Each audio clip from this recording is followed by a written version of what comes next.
Welcome to the Rogers Kakasungura YouTube channel. I have seen a video clip of Caleb Hamisi today in Olkalou, and is indeed crying of discrimination of the candidate who comes from his campaign wing. Olkalou by-election is not for the weak. Olkalou by-election is not for the faint-hearted.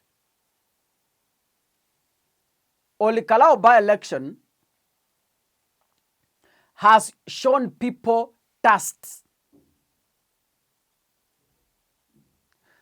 Kwa sababu the two political parties, the UDA and the DCP,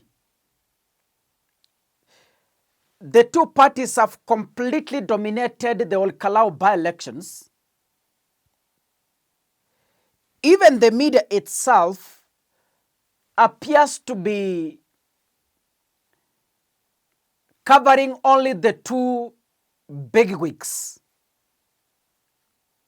So Caleb Hamisi is airing his grievances and saying, wait a minute, there is unfair treatment in Olkalou, which I agree. I agree that yes, when you look at the Olkalou elections and campaigns, there is a high level of discrimination of other candidates. Not only in Olkalou. Such things happen. They have been happening, they are happening, and they will still happen in the near future. They will still happen. The Kenya Kwanza government has refused to campaign as per the stipulated IEBC laws. Na IEBC imenyamaza tu, aiongei, the toothless ethacon. Ethacon should be enforcing those IEBC laws. IEBC iko na sheria inayo govern vile election inafaa kufanywa ama by election. When you see the people like Caleb Hamisi crying, you really feel it. Because a candidate who is not from UDA or DCP is really undergoing a lot of trauma in Olkalou. You find the small fish has no masculinity of fighting. Unajua pale Olkalou, for example UDA, kwa video ambazo nimewatch, kuna members of parliament from the surrounding constituencies who have been sent by Kasongo with junks of cash to go and help in bribing the voters. Pale Olkalou ni vitu, pesa zinamwawa pale. It is raining money and gifts in Olkalou. But how about a young man, let's say, who is independent, and is hoping that one time we shall have a fair ground of campaigning, all of us? IEBC should enforce its laws where each and every candidate, whether rich or poor, they can compete fairly. Can we listen to what Caleb Hamisi said? A border and a bicycle. Watu wengi sana wamekuja kwa hii by election. You've had a lot of bribery, a lot of government goodies being projected to the people of Olkalou to influence the outcome of this election. He is a disadvantaged candidate because he does not, the only thing he possesses is a donkey. He has no powers to bring caterpillars to repair roads. He has no powers to bring speedboat the way UDA have doing. He has no powers to bring any goodies from the government. He has no powers to even spread anything from the CDF kitty. He has no MP behind him. He has no MCA. He has no governor, no women rep, no senator. That's the reason why Caleb Amisi ametoka Saboti to come and stand with a Gen Z, a young person. And we want to call upon all Gen Zs. If you cannot support your fellow Gen Zs, what will you be telling Kenya? And those Linda Mwananchi who has also been using Gen Z wave, you cannot be masquerading using a Gen Z wave.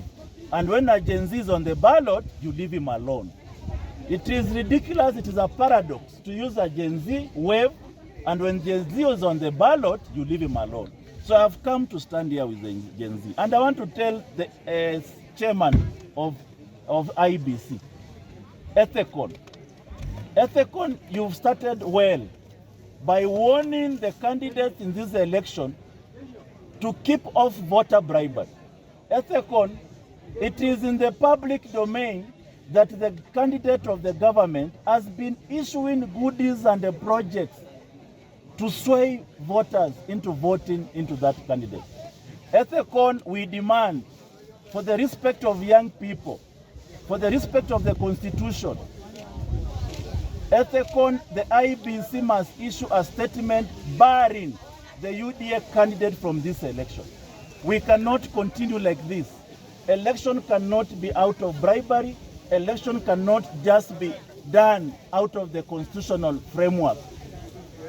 We must conduct our by-election as an example of how the general election will be.